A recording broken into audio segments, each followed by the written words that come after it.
Hello students, very welcome to TCS academy. हम लोग आज क्या पढ़ेंगे? आज हम लोग पढ़ेंगे एनाटॉमी ऑफ प्लांट का जो लेक्चर 4 है। इसमें हम लोगों ने इससे पहले जो थर्ड लेक्चर था उसमें हम लोगों ने क्या पढ़ा था? फ्लोएम के बारे में पढ़ा था, साथ ही साथ टिश्यू सिस्टम के बारे में पढ़ा था।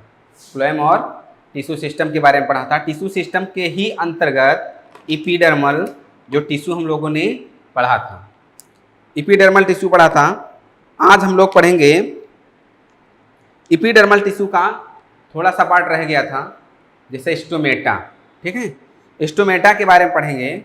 स्टोमेटा पढ़ने के बाद ग्राउंड टिश्यू पढ़ेंगे, फिर वैस्कुलर टिश्यू पढ़ेंगे। चलिए स्टार्ट करते हैं ग्राउंड टिश्यू से, नहीं एपिडर्मल टिश्यू में स्टोमेटा से। हमको क्या पढ़ना है? स्टोमेटा पढ़ना है।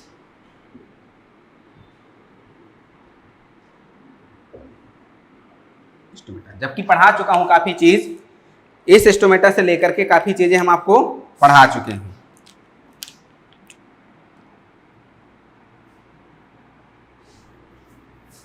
है ना।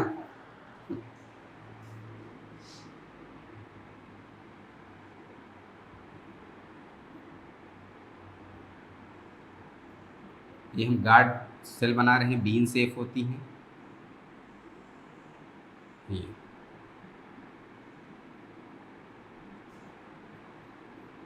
है ना। ये बीन शेप होती है। आपको हमने 3 रीजन बताए थे कि स्टोमेटा कैसे ओपन होता है, कैसे क्लोज होता है। ओपनिंग और क्लोजिंग को लेकर के क्वेश्चन पूछे जाते हैं स्टोमेटा को लेकर के, है ना। और ये चीज़ें आपको आनी भी चाहिए कि कैसे स्टोमेटा ओपन होते हैं, कैसे स्टोमेटा क्लोज होते हैं। ये चीज़ें काफ़ी पूछी जाने वाली हैं, है ना। चलिए ये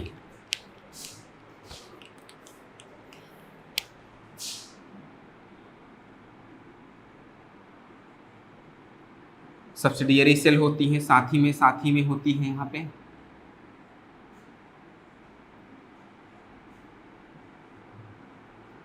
इसके बारे में भी आपको पता होना चाहिए। चलिए ये जो है आपका, ये दिख रहा है, इसको बोलेंगे स्टोमा। ये क्या है? स्टोमा है। ये है सब्सिडियरी सेल, इसको बोलेंगे सब्सिडियरी सेल्स।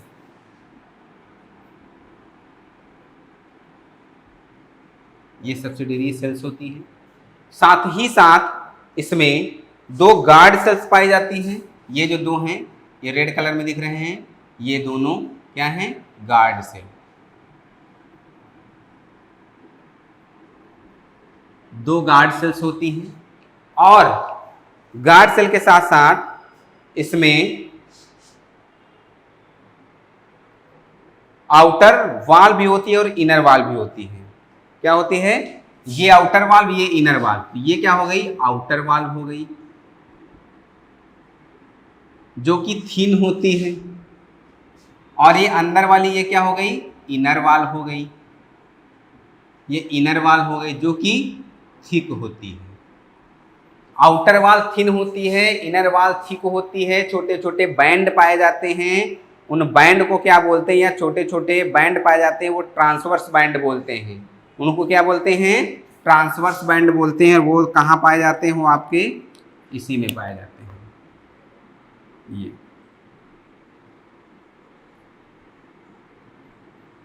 ये देखो, इनको क्या बोलते हैं? ये ट्रांसवर्स बैंड होते हैं।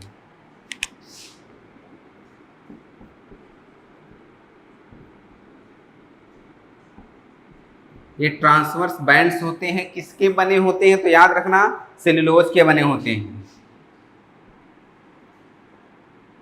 ट्रांसवर्स बैंड जो होते हैं वो सेल्यूलोज के बने होते हैं, ठीक है।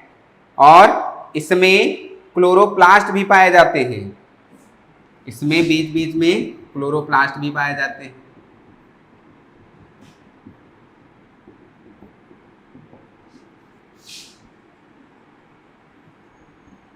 क्लोरोप्लास्ट भी पाया जाता है। साथ ही साथ इसमें जो हर एक स्टोमेटा होता है उसमें होता क्या है देखो। सबसे पहली बात तो स्टोमेटा पाया कहाँ जाता है, स्टोमेटा पाया जाता है, स्टोमेटा पाया जाता है epidermis of leaf and young stem. Stomata are found in epidermis of leaf and young stem. इसमें स्टोमेटा पाया जाता है। रेगुलेट क्या करता है, प्रोसेस को रेगुलेट करता है, ट्रांसपिरेशन की प्रोसेस को रेगुलेट करता है और गैसियस एक्सचेंज करवाता है। 2 पॉइंट। सबसे पहला पाया कहाँ जाएगा, तो एपिडर्मिस ऑफ लीफ और स्टेम की और यंग स्टेम की एपिडर्मिस में पाया जाएगा। दूसरी बात, ये काम क्या करता है, तो ये रेगुलेट करता है ट्रांसपिरेशन को और गैसियस एक्सचेंज को रेगुलेट करता है। हर एक स्टोमेटा में 2 किडनी शेप गार्ड सेल पाई जाती हैं। किडनी शेप गार्ड सेल आपको दिख रही हैं, ठीक है। जैसे कि हम ग्रेमिनी की बात कर लें, ग्रेमिनी जिसमें चावल या सीरियल जिसमें आते हैं, ग्रेमिनी मतलब जिसमें सीरियल्स आते हैं, उसमें जो गार्ड सेल्स होती है वो डम्बेल शेप की होती हैं। जैसे यहाँ बीन शेप दिख रहा है, जो ग्रेमिनी होता है उसमें स्टोमेटा किस शेप का होता है, डम्बेल शेप होता है, याद रखना है। गार्ड सेल के सराउंडिंग सब्सिडियरी सेल होती हैं, ठीक है, या स्पेशलाइज एपिडर्मल सेल होती हैं, उनको क्या बोलते हैं, सब्सिडियरी सेल। क्या बोलते हैं, सब्सिडियरी सेल बोलते हैं। साथ ही साथ stoma guard cell plus subsidiary cell को अगर मिला लें तो इसको बोलेंगे स्टोमेटल अपर्चर। स्टोमा को मिला लें, गार्ड सेल को मिला लें और सब्सिडियरी सेल को मिला लें तो इसको बोलेंगे स्टोमेटल अपर्चर बोलेंगे। क्या बोलेंगे, स्टोमेचर अपर्चर, ठीक है। गार्ड सेल ही ऐसी एपिडर्मल सेल है जिसमें क्लोरोप्लास्ट पाया जाता है। तो guard cells are only epidermal cells that contain chloroplast. Guard cell में ही क्लोरोप्लास्ट पाया जाता है। यहाँ पे आपको जो सब्सिडियरी सेल होती है यहाँ नहीं दिख रहा है, इसका मतलब यहाँ नहीं पाया जाता है, ठीक है। और गार्ड सेल ही ओपन और क्लोजिंग ऑफ स्टोमेटा को रेगुलेट करती हैं, ये भी आपको पता है, हम पहले बता चुके हैं, ठीक है। स्टोमेटा क्या करते हैं, ओपनिंग और क्लोजिंग के लिए जिम्मेदार होते हैं, ठीक है। ओपनिंग और क्लोजिंग के क्यों, differential thickening of outer and inner wall के लिए। जो डिफरेंशियल थिकनिंग होती है आउटर और इनर वॉल, इसके कारण ही स्टोमेटा ओपन और क्लोज होते हैं, ठीक है। आपने स्टोमेटा के बारे में जान लिया। एक बार मैं फिर बता देता हूँ स्टोमेटा के बारे में, क्योंकि मैं एक बार पढ़ा चुका हूँ, इसलिए स्ट्रक्चर पे आपको चीज़ों को समझा रहा हूँ। स्टोमेटा को लेकर के, ओपनिंग और क्लोजिंग को लेकर के भी हम बताए थे कि कैसे स्टोमेटा ओपनिंग होते हैं, कैसे क्लोज होते हैं, कैसे वाटर आके इसमें भर जाता है, कैसे क्लोज होता है, इन सबको देखते हुए स्टोमेटा के बारे में बताए थे। Chromosomes, transverse band of cellulose, chloroplast है, स्टोमा है, सब्सिडियरी सेल है, इनर वॉल थिक है और आउटर वॉल थिन है। 2 गार्ड सेल पाई जाती है इसमें। साथ ही साथ हमने आपको बताया था कि ओपन और क्लोज कैसे स्टोमेटा होते हैं। स्टोमेटा ओपन कैसे होते हैं, कैसे पानी आकर के इसमें भर जाता है, कैसे ओपन होता है, कैसे क्लोज हो जाता है, ये सब हमने बताया था पूरा। तो आपको एक बार मैं फिर बताना चाहूँगा कि स्टोमेटा कहाँ पाए जाते हैं, एपिडर्मिस ऑफ लीफ में पाए जाते हैं और यंग स्टेम में पाया जाता है। सेकंड वन, ये रेगुलेट क्या करते हैं, ये रेगुलेट करते हैं ट्रांसपिरेशन को और गैसियस एक्सचेंज को रेगुलेट करते हैं स्टोमेटा। थर्ड वन, इसमें क्या होता है, 2 किडनी शेप गार्ड सेल पाई जाती हैं, ठीक है। और साथ ही साथ ग्रेमिनी, जो ग्रेमिनी फैमिली है, ग्रेमिनी फैमिली में जो गार्ड सेल्स होती है वो डम्बल शेप की होती है। याद रखना है आपको, ग्रेमिनी फैमिली में जो गार्ड सेल्स होते हैं वो कैसे होते हैं, डम्बल शेप होते हैं। साथ ही साथ गार्ड सेल के चारों तरफ एक स्पेशलाइज टिश्यू होता है या एपिडर्मल टिश्यू होता है या एपिडर्मल सेल होती हैं। उन एपिडर्मल सेल को क्या बोलते हैं, सब्सिडियरी सेल होते हैं। गार्ड सेल के चारों तरफ स्पेशलाइज एपिडर्मल सेल्स होती है, उस एपिडर्मल सेल्स को क्या बोलेंगे, सब्सिडियरी सेल्स बोलते हैं। चलिए बात करते हैं, अगर हम यहीं पे किसको किसको मिला दें, स्टोमा को मिला दें प्लस गार्ड सेल को मिला दें प्लस सब्सिडियरी सेल को मिला दें, तो ये तीनों को अगर मिला दें तो ये क्या बन जाएगा, तो ये स्टोमेटल अपर्चर बन जाएगा। इसको क्या बोलेंगे, स्टोमेटल अपर्चर। यह आपका स्टोमेटल अपर्चर हो जाएगा, ठीक है। ये स्टोमेटल अपर्चर बन जाएगा स्टोमेटा में, है ना। तो गार्ड सेल सिर्फ और सिर्फ guard cell are only epidermal cell that contain chloroplast. Guard cell में ही क्लोरोप्लास्ट पाया जाता है जो कि एपिडर्मल सेल है, ठीक है। साथ ही साथ गार्ड सेल रेगुलेट करती है ओपन और क्लोजिंग ऑफ स्टोमेटा। और स्टोमेटा शो करता है ओपन और क्लोजिंग को, जैसे हमने भी बताया था, एलिमेंट को भी लेकर के बताया था कैसे आते हैं, कैल्शियम या कुछ भी जो एलिमेंट होते हैं उनसे कैसे ओपन होता है, कैसे क्लोज होता है ना, और साथ ही साथ पानी कैसे अंदर आता है, कैसे हो जाता है, वो सब कुछ बता दिए थे। चलिए यहाँ पे हम स्टार्ट करते हैं ground and fundamental tissue. Stomata हमने आपको बता दिया है, ग्राउंड और फंडामेंटल टिश्यू की बात करते हैं। एपिडर्मल टिश्यू खत्म हो गया है, उसको पढ़ा दिए थे, अब ग्राउंड और फंडामेंटल टिश्यू पढ़ना है। तो second one, ground and fundamental tissue. Ground और फंडामेंटल टिश्यू, ग्राउंड या फिर फंडामेंटल टिश्यू। चलो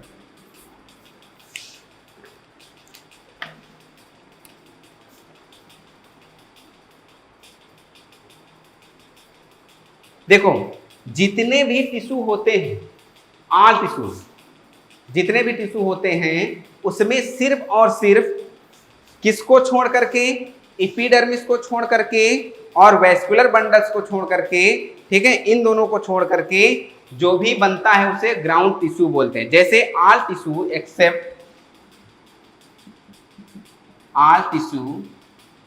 accept epidermis, all tissue except epidermis and vascular bundles together, and vascular bundles together, all tissue except epidermis and vascular bundles together form ground tissue।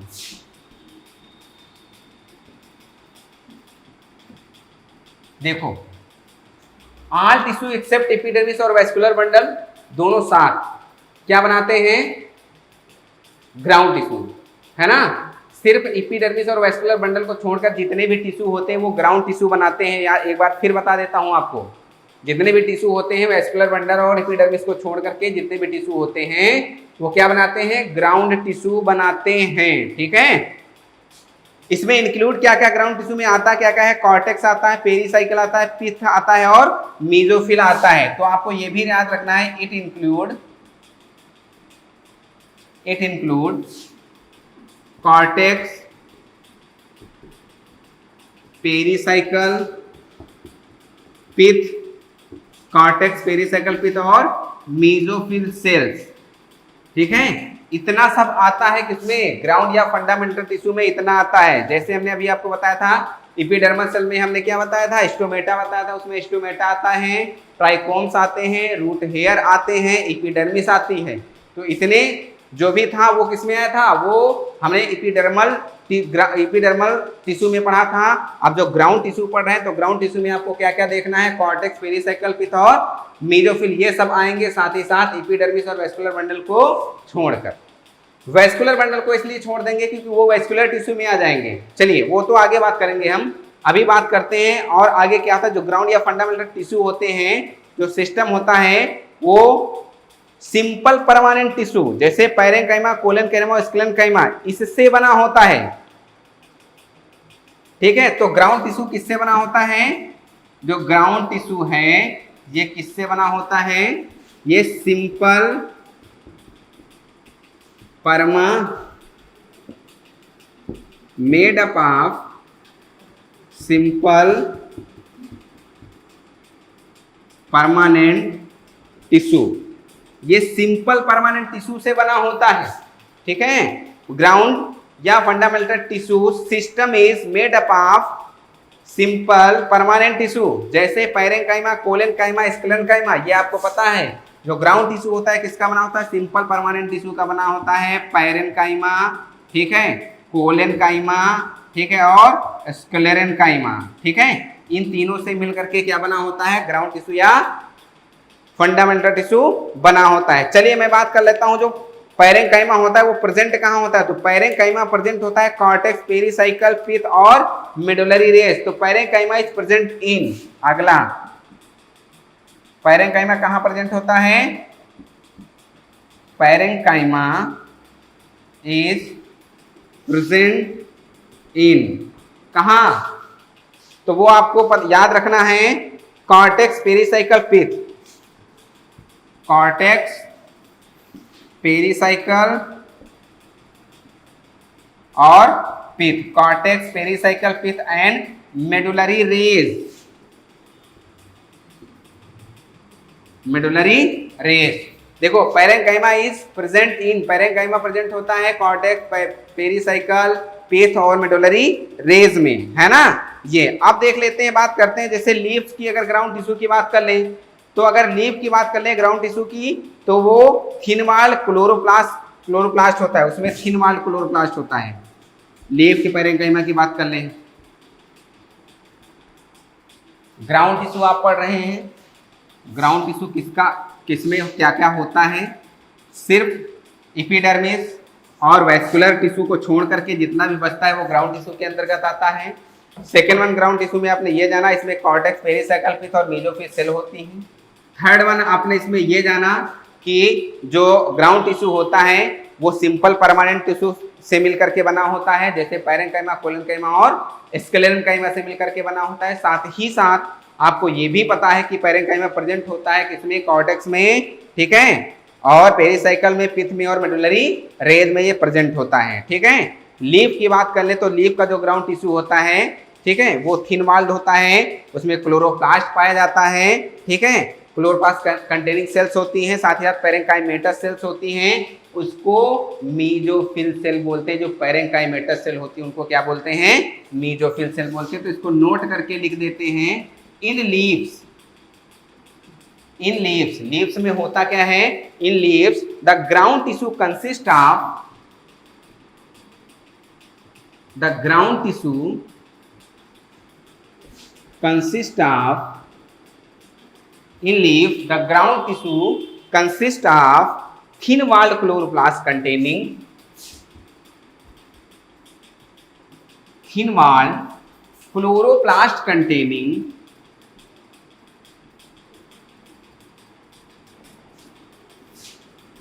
thin walled chloroplast containing cells, parenchymatous cells, cells जिनको क्या बोलेंगे, parenchymatous sales,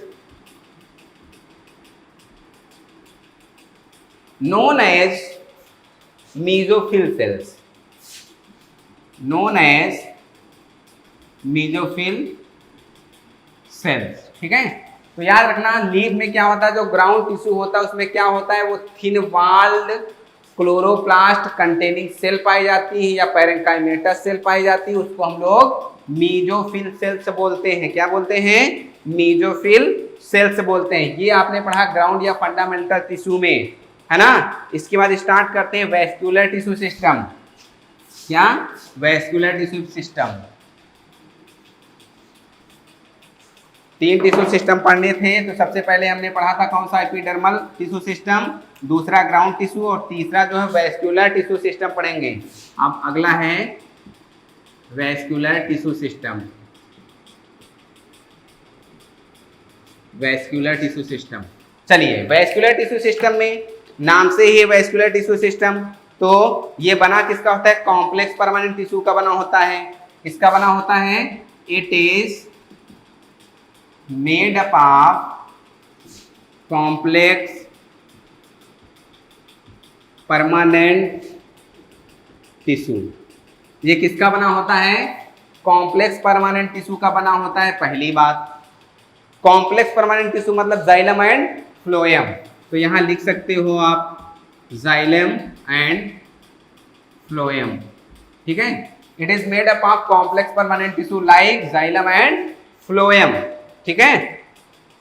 अब इसकी बात क्या है, जो vascular bundles होते हैं उसमें जाइलम और फ्लोएम होते हैं, हमने लिख ही दिया। वैस्कुलर बंडल में क्या होता है, जाइलम और फ्लोएम होते हैं।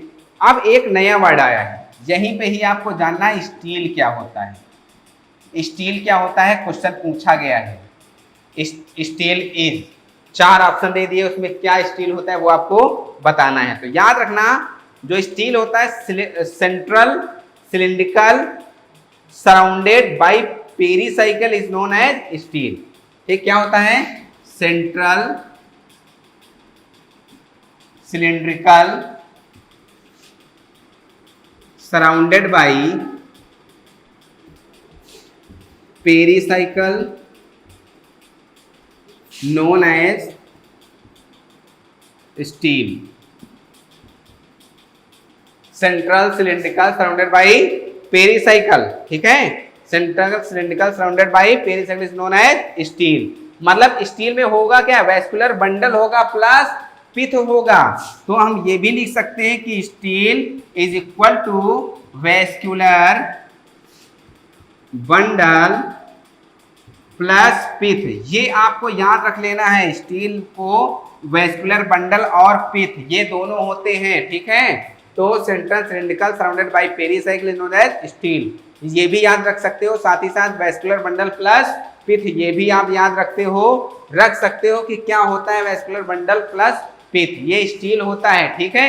अलग से क्वेश्चन दे देते हैं, आपको याद होना चाहिए। इसके बाद चलिए मैं बात कर लेता हूँ वैस्कुलर बंडल की बात कर लेता हूँ। तो वैस्कुलर बंडल में आपको ये देखना है कि ओपन टाइप वैस्कुलर बंडल कैसे होते हैं, क्लोज टाइप वैस्कुलर बंडल कैसे होते हैं। उसके बाद मैं आपको पूरा सा, क्योंकि वैस्कुलर टिश्यू सिस्टम पढ़ रहे हैं तो सब बताना पड़ेगा कि ओपन टाइप कैसे होता है, क्लोज टाइप क्या होता है, ठीक है, बाइकोलेटरल कैसे होते हैं, ये सब आपको बताना पड़ेगा, आपको याद रखना पड़ेगा, ठीक है। चलिए सबसे पहले हम स्टार्ट करते हैं ओपन वैस्कुलर बंडल। तो पहला है open vascular bundle, open vascular bundle.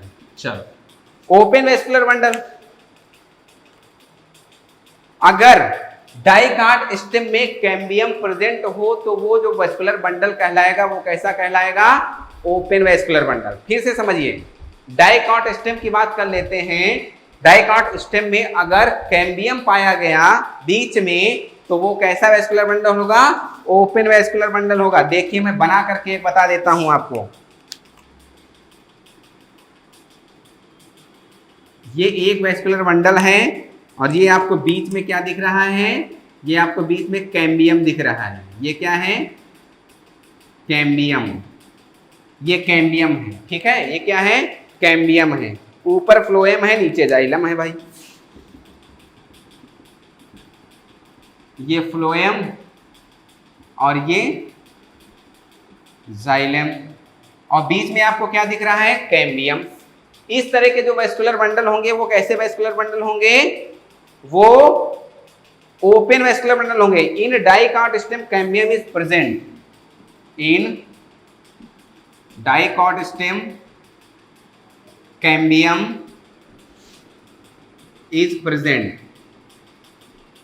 Dicot stem में कैम्बियम प्रेजेंट होता है, ठीक है, बिटवीन जाइलम और फ्लोएम। किसके between, between xylem and phloem, ठीक है। तो उसको क्या बोलेंगे, ओपन टाइप वैस्कुलर बंडल। क्या बोलेंगे, ओपन टाइप वैस्कुलर बंडल, ठीक है। दूसरी बात ये हो गई, पहली बात तो आपने ये जाना कि फ्लोएम और जाइलम के बीच क्या पाया गया, कैम्बियम पाया गया, ठीक है, ये आपने जाना डाइकाट स्टेम में, ठीक है। दूसरा बात, कैम्बियम के प्रेजेंट होने के कारण ही, ठीक है, कैम्बियम के प्रेजेंट होने के कारण ही यहाँ पे सेकेंडरी फ्लोएम और सेकेंडरी जाइलम का निर्माण होता है। याद रखना, अगर कैम्बियम ना हो तो सेकेंडरी जाइलम और सेकेंडरी फ्लोएम बनेगा, नहीं बनेगा।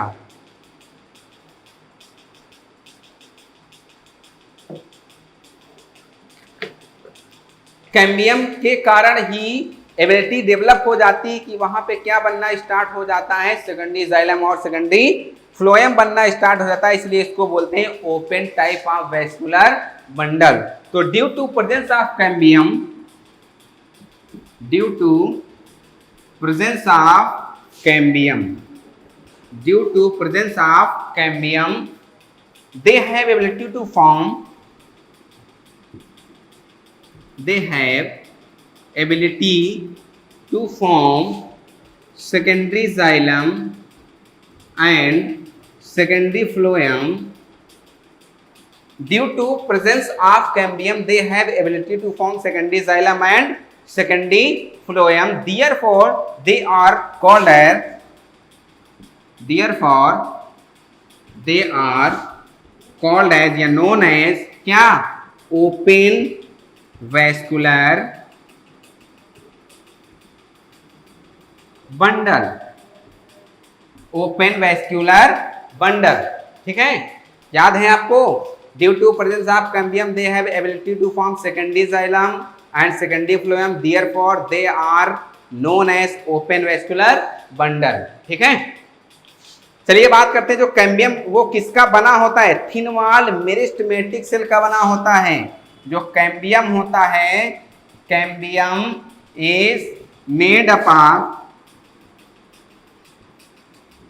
कैम्बियम किसका बना होता है, मेरिस्टेमेटिक सेल नहीं होंगी तो सेल डिवाइड नहीं करेगी तो सेकेंडरी फ्लोएम सेकेंडरी जाइलम नहीं बनेगा, ठीक है। Made up of thin wall meristematic cell, made up of thin wall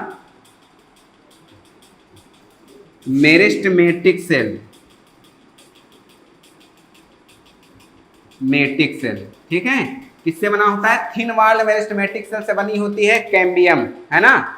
ये आपने जाना कि ओपन टाइप वैस्कुलर बंडल कैसे होते हैं, डाइकाट स्टेम में, किसमें, डाइकाट स्टेम में कैम्बियम प्रेजेंट होता है, किसके किसके बीच, जाइलम और फ्लोएम के बीच। इसी कैम्बियम के प्रेजेंट होने के कारण जो एबिलिटी डेवलप होती है कि वो सेकेंडरी जाइलम भी बना देता है और सेकेंडरी फ्लोएम भी बना देता है, इसको बोलते हैं open type vascular bundle. Cambium किसका बना होता है, थिन वॉल मेरिस्टेमेटिक सेल का बना होता है। ये आपने जाना open type of vascular bundle. चलिए इसके बाद पढ़ते हैं close type of vascular bundle. Open type vascular bundle किसमें पाया जाएगा, डाइकाट स्टेम में ओपन टाइप वैस्कुलर बंडल होते हैं, ठीक है। अब इसके बाद close type of vascular bundle पढ़ते हैं। क्या पढ़ेंगे, close type of vascular bundle, close type, है ना। तो देखिए क्लोज टाइप के वैस्कुलर बंडल होते हैं इन अ मोनोकास्ट system, cambium is absent between xylem and phloem, ठीक है। तो जो मोनोकॉट स्टेम होते हैं इसमें कैम्बियम क्या होता है, कैम्बियम एब्सेंट होता है, किसके किसके बीच, बिटवीन जाइलम एंड फ्लोएम के बीच, ठीक है। कैम्बियम एब्सेंट होता है जाइलम और फ्लोएम के बीच मोनोकॉट स्टेम में, तो ये क्लोज वैस्कुलर बंडल होते हैं, ठीक है। अगर नहीं होगा तो ये इनके पास एबिलिटी नहीं होगी, काहे के लिए, सेकेंडरी जाइलम और सेकेंडरी फ्लोएम को बनने के लिए। तो दे हैव, इफ कैम्बियम, अगर कैम्बियम एब्सेंट होगा तो इनके पास they have no ability to form secondary xylem and secondary phloem. इनके पास कोई एबिलिटी नहीं होगी कि ये सेकेंडरी जाइलम बना ले और सेकेंडरी फ्लोएम बना ले, इसलिए इसको क्या बोलेंगे, close type of vascular bundle, close type of vascular bundle, ठीक है। ये close type of vascular bundle हो जाएंगे, है ना। अब देख लेते हैं कुछ वैस्कुलर बंडल के टाइप होते हैं, जैसे रेडियल वैस्कुलर बंडल क्या होते हैं, कंजॉइंट वैस्कुलर बंडल क्या होते हैं, है ना। तो इनके टाइप पढ़ लेते हैं, रेडियल वैस्कुलर बंडल क्या होते हैं, चलिए पढ़ते हैं। इसके बाद ओपन टाइप पढ़ लिया, क्लोज टाइप पढ़ लिया, अब पढ़ते हैं टाइप ऑफ वैस्कुलर बंडल। क्या पढ़ना है, type, type of vascular bundle. तो टाइप ऑफ वैस्कुलर बंडल में सबसे पहले जो हम वैस्कुलर बंडल पढ़ेंगे उसको पढ़ेंगे रेडियल वैस्कुलर बंडल। कौन सा, radial vascular bundle, radial vascular bundle. दूसरा हम पढ़ेंगे, क्या पढ़ेंगे, वो आपको पढ़ेंगे conjoint vascular bundle, conjoint vascular bundle. तीसरा जो हम लोग पढ़ेंगे वो बाइकोलेट्रल, कौन सा पढ़ेंगे, या कोलेट्रल पढ़ेंगे, उसके बाद बाइकोलेट्रल, कौन सा पढ़ेंगे, कोलेट्रल वैस्कुलर बंडल। तीनों वैस्कुलर बंडल यहाँ बताते हैं, फिर उसके बाद बाइकोलेट्रल बता देंगे, है ना। तो रेडियल वैस्कुलर बंडल जो होता है, चलिए उसकी बात करते हैं। रेडियल वैस्कुलर बंडल देखते हैं, रेडियल वैस्कुलर बंडल ऐसे होते हैं vascular bundle. Radial vascular bundle आप देख लीजिए भाई, है ना।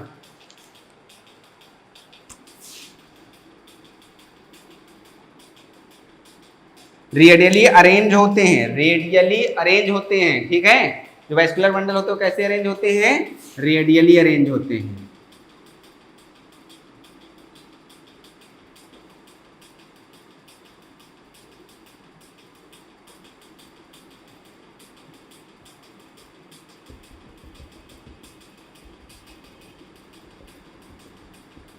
इनके आपको एग्जाम्पल याद रखने हैं, ठीक है। कि ये देखो रेडियल वेस्कुलर बंडल है, कैसा है, रेडियल।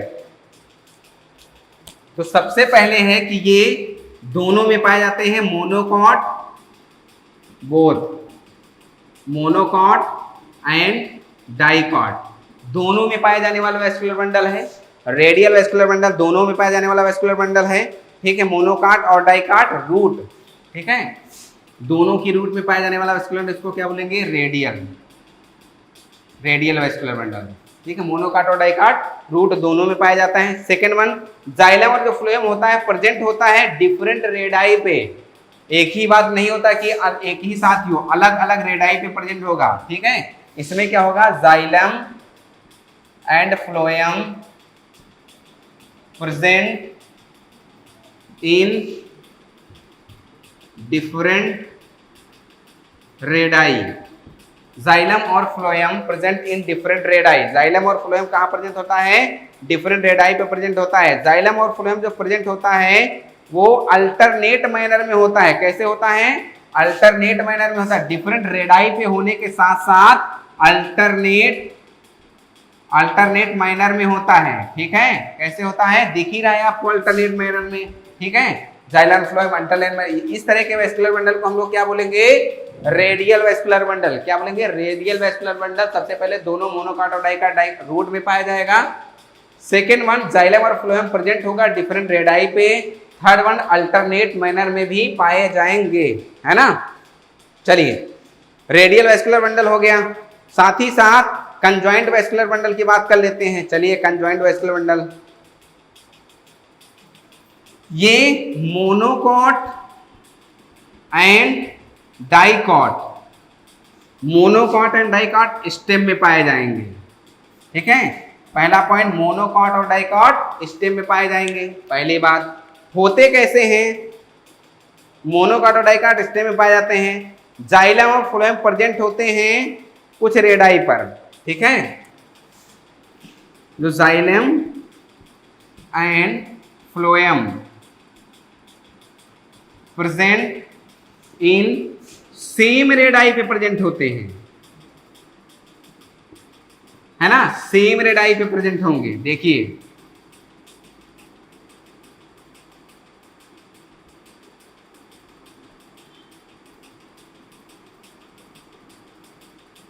ये देखो, सेम रेडाई, ठीक है, ये सेम रेडाई है। अगर ये ऊपर फ्लोएम है और नीचे जाइलम है तो ये सेम रेडाई पे प्रेजेंट होंगे। ऐसे को क्या बोलेंगे, इस तरह के वेस्कुलर बंडल को कंजॉइंट वेस्कुलर बंडल बोलेंगे। मोनोकॉट और डाइकॉट स्टेम दोनों में पाए जाते हैं, ठीक है। ये दो तरह के होते हैं, एक कोलेट्रल और एक बाइकोलेट्रल। इन्हीं के आधार पे हम लोग बांटेंगे। ये दो तरह के होता है, पहला एक कोलेट्रल हो जाएगा और दूसरा बाइकोलेट्रल, ठीक है, समझ गए। एक कोलेट्रल और दूसरा बाइकोलेट्रल। चलिए पहले कोलेट्रल बता देते हैं।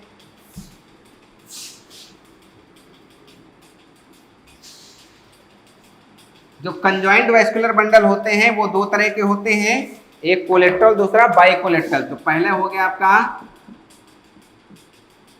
Collateral vascular bundle. अब देखो कोलेट्रल वेस्कुलर बंडल में क्या होता है, जो कोलेट्रल वेस्कुलर बंडल होता है इसमें फ्लोएम प्रेजेंट होता है only in outer side of, देखो इसमें ये ऐसे वेस्कुलर बंडल होते हैं, ये फ्लोएम बाहर है, ठीक है, ये जाइलम है, तो ये आउटर साइड पे प्रेजेंट होगा। इस तरह के वेस्कुलर बंडल को बोलेंगे क्या, कोलेट्रल वेस्कुलर बंडल। और दूसरा बाइकोलेट्रल। जो बाइकोलेट्रल वेस्कुलर बंडल होंगे इसमें क्या होगा, जो बाइकोलेट्रल वेस्कुलर बंडल होगा उसमें phloem is present on outer and inner side of xylem, ठीक है, वो ऐसे होंगे। ये भी फ्लोएम और ये भी फ्लोएम, और ये क्या है, जाइलम।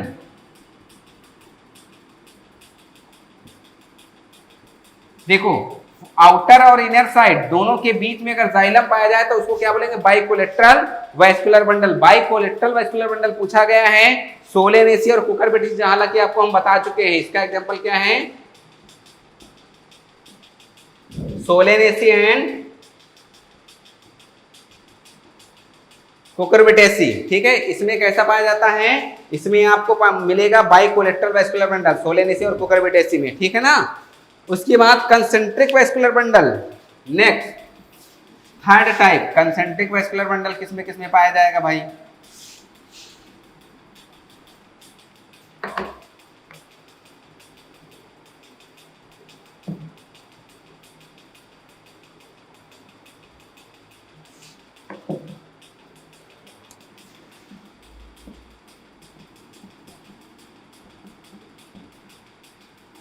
कंसेंट्रिक वेस्कुलर बंडल है ना। तो xylem and phloem are present in a complete ring. Concentric vascular bundle जो होता है इसमें क्या होता है, जाइलम और जो फ्लोएम होता है is present, xylem and phloem is present in a complete ring, in a complete ring. Xylem और जो फ्लोएम होता है प्रेजेंट होता है कंप्लीट रिंग में, है ना। बताते हैं ये दो तरह के होते हैं, जैसे कितने तरह के होते हैं, 2 टाइप के होते हैं। बताते हैं दोनों टाइप स्ट्रक्चर वाइज। एक तो होता है एम्फी सेरिब्रल, ठीक है, या हेड्रोसेंट्रिक। पहला होता है एम्फी सेरिब्रल और हेड्रोसेंट्रिक। दूसरा होता है एम्फीवासल या लेप्टोसेंट्रिक, एम्फीवासल और लेप्टोसेंट्रिक, लेप्टोसेंट्रिक। चलिए पहले हम लोग एम्फी सेरिब्रल या हेड्रोसेंट्रिक के बारे में देख लेते हैं कैसे होता है। इसमें जो होता है फ्लोएम बाहर होता है, जाइलम अंदर होता है। ये देखो इसमें क्या होता है, ये आउटर पे क्या होगा, फ्लोएम है, और ये इनर में क्या है, जाइलम है। इनर में जाइलम होता है, एक्स मतलब ये जाइलम हो गया है ना, पी मतलब ये फ्लोएम हो गया। तो ऐसे को बोलेंगे एम्फी सेंट्रल, एम्फी सेरिब्रल या हेड्रोसेंट्रिक। इसको क्या बोलेंगे, एम्फी सेरिब्रल या हेड्रोसेंट्रिक। इसमें राइजोम ऑफ मार्सिलिया एग्जाम्पल इसका है, इसका एग्जाम्पल है राइजोम। पहला है एम्फी सेरिब्रल या हेड्रोसेंट्रिक, एम्फीवासल या लेप्टोसेंट्रिक। तो इसमें क्या फ्लोएम आउटर पे होगा, इनर में जाइलम होगा, एग्जाम्पल राइजोम ऑफ मार्सिलिया। दूसरे की बात कर ले तो एम्फीवासल या लेप्टोसेंट्रिक, तो इसमें क्या होगा, जाइलम आउटर पे होगा, जाइलम आउटर पे होगा और इनर पे फ्लोएम होगा। तो यहाँ पे जाइलम होगा और यहाँ पे फ्लोएम होगा आउटर पे। ये आउटर है और ये इनर है ना, आउटर और इनर। आउटर पे जाइलम होगा, इनर पे फ्लोएम होगा, तो इसको एम्फीवासल बोलेंगे। इसका एग्जाम्पल है स्टील ऑफ, ठीक है, ड्रेसेना एंड यक्का। इसका एग्जाम्पल क्या है, स्टील ऑफ ड्रेसेना एंड यक्का, ठीक है, ड्रेसेना एंड यक्का याद रखना है। सिर्फ आपको एग्जाम्पल याद रखना है, पूछे जाते हैं एग्जाम्पल, ठीक है।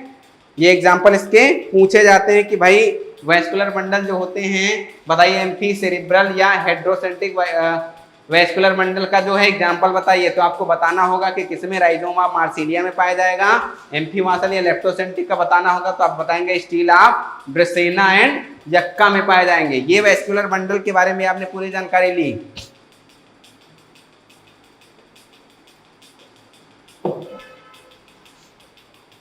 कंसेंट्रिक पढ़ा, कोलेक्ट्रल पढ़ा, रेडियल पढ़ा, है ना। कंसेंट्रिक पढ़ा, कोलेक्ट्रल पढ़ा, बाई कोलेक्ट्रल पढ़ा, कंजॉइंट वेस्कुलर बंडल के अंतर्गत पढ़े, है ना। और साथ ही साथ कंसेंट्रिक भी पढ़ा, इसके अंतर्गत भी चीजें पढ़ ली। आपका ये वेस्कुलर बंडल खत्म हो गया, पूरा टिश्यू खत्म हो गया, टिश्यू सिस्टम खत्म हो गया।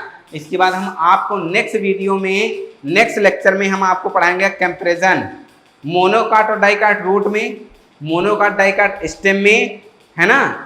इस तरह कंपैरिजन पूरे पढ़ाएंगे, ठीक है। लीफ में भी मोनोकाट डाइकाट लीफ में भी बताएंगे, मोनोकाट डाइकाट रूट में भी बताएंगे। इन सब में कंपैरिजन ही पढ़ना है और एनाटॉमी ऑफ प्लांट किंगडम खत्म हो जाएगी। उसके बाद स्टार्ट करेंगे नेक्स्ट टॉपिक। तब तक के लिए बने रहिए टीसीएस एकेडमी पर। Thank you so much.